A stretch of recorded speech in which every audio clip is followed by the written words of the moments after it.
Bonjour.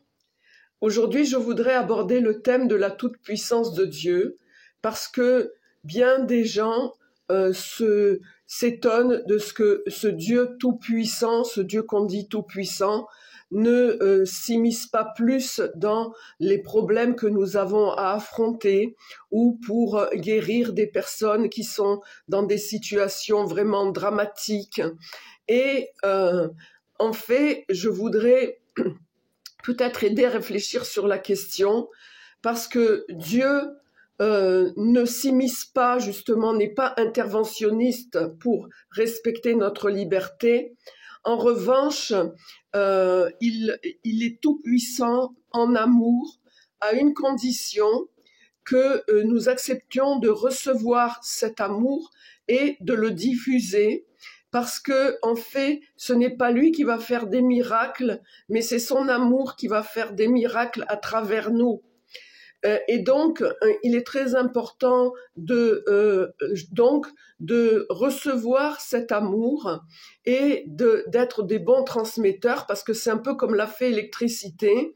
Elle éclaire, elle réchauffe, mais en fait, si on n'appuie pas sur l'interrupteur, rien ne se passe. Donc, il faut vraiment qu'il y ait des conducteurs. Et en fait, c'est vraiment une exigence de dignité même que Dieu a par rapport à nous, parce que il ne veut pas le faire pour nous, mais il veut nous donner les moyens de le faire. Et ça, c'est vraiment remarquable. Donc, c'est une coopération avec Dieu, et c'est en ça que c'est très beau.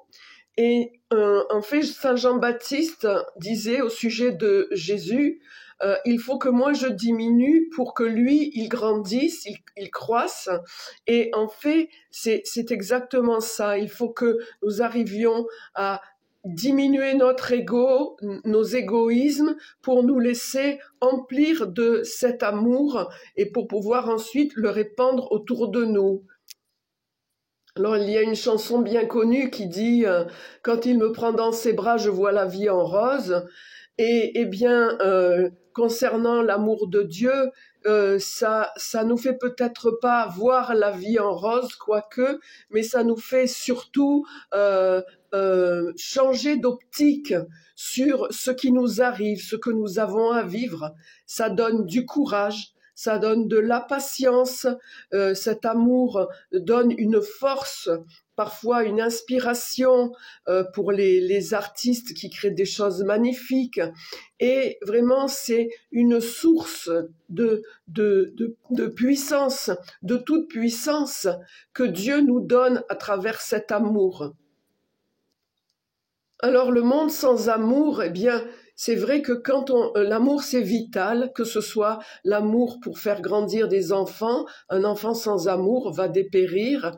Eh bien, c'est pareil. Quand on se coupe, se sèvre de l'amour de Dieu, on peut être plein de rancune, de rancœur, de frustration, d'amertume, et toutes ces émotions négatives vont nous tirer vers le bas.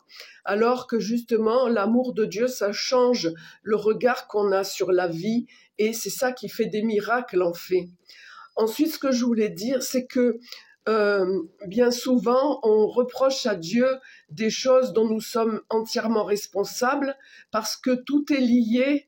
Et on le voit bien d'ailleurs, les bébés quand ils naissent, ils n'ont pas ce sentiment d'être des individus différents du monde, ils sont reliés au tout. Puis ensuite, en grandissant, on prend plus conscience d'une individualité, mais finalement, il faudrait qu'on retrouve cette conscience du tout, parce que tout est lié, et en fait, nos sécheresses du cœur, il n'est pas étonnant qu'elles entraînent des sécheresses ou des débordements, des débordements de violence ou d'égoïsme, et toutes ces catastrophes qu'on voit, c'est très certainement lié à nos états mentaux ou nos états de conscience.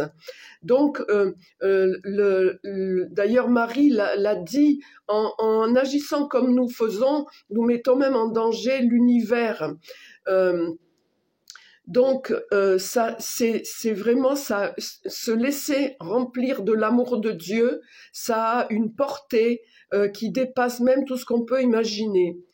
Ce que je voulais dire aussi, c'est que on voit beaucoup des vidéos sur Internet qui prônent la perfection totale. Qu'est-ce qu'il faut faire pour être parfait dans la divine volonté? Et ça me rappelle un peu cette parabole du jeune homme riche qui est allé voir Jésus et il a demandé ce qu'il devait faire. Et Jésus lui a répondu, mais lui, il a voulu pousser d'un cran et toujours demander plus. Et alors là, Jésus, déjà, il est dit que Jésus l'aima, mais quand il demande plus, Jésus lui dit, laisse tous tes biens et suis-moi. Et il lui met donc un objectif quasi impossible à suivre. Et c'est vrai que quand on lit les préconisations de Jésus, on se rend compte très vite que ce sont toujours des objectifs. Si on veut tous les suivre à la lettre, on ne peut pas. Et tout ça, c'est pour nous rendre humbles, parce que l'humilité, c'est une des conditions capitales pour pouvoir se laisser remplir de l'amour de Dieu, pour pouvoir être compréhensif par rapport aux autres, parce que quand on est conscient de nos propres impossibilités, de nos propres lacunes, on ne se croit pas plus blanc que blanc, et donc l'humilité est la condition capitale pour comprendre que la grâce de Dieu nous aide à cheminer, mais qu'on ne sera jamais plus blanc que blanc. Donc, se reconnaître pécheur, bien sûr, tendre vers cette perfection, bien sûr, mais tout en restant toujours très humble, conscient de nos limites. Donc, il est très important, si vous le pouvez aussi, de pratiquer l'adoration du Saint-Sacrement, parce que se mettre en face à face avec le Saint-Sacrement, ça donne, ça aide justement à se laisser imprégner par cet amour qui s'est fait tout petit justement pour se mettre à notre portée. Ça enseigne beaucoup. Et ce qui est très important aussi, c'est de faire de nos églises des lieux d'accueil, des lieux fraternels, où on se sente bien chez soi, que personne ne se sente exclu, que personne ne se sente pas à sa place. Ça c'est capital. Voilà, donc je voulais vous proposer cela aujourd'hui en thème de réflexion. Je vous souhaite une bonne journée. Je compte toujours sur vous pour que ces vidéos soient plus amplement diffusées par YouTube. Et je vous souhaite donc une bonne journée. Je vous dis à bientôt.